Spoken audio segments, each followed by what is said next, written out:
ওনার দেখানোর পরে ওরা ফটো করে দিয়েছে। হুম। করার পরে তারপরে এইসব ইঞ্জেকশন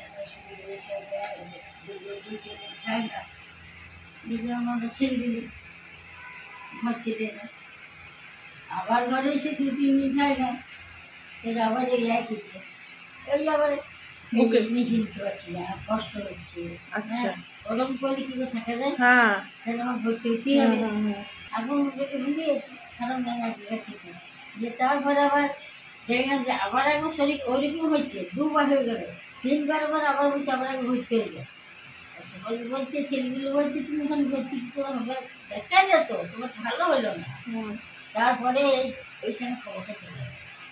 এখানে এসে আপনার ট্রিটমেন্ট ঠিকঠাক হচ্ছে? সব কিছু ভালো আছে? সব হ্যাঁ, ঠিক আছে, অনেকটা ভালো আছেন তো?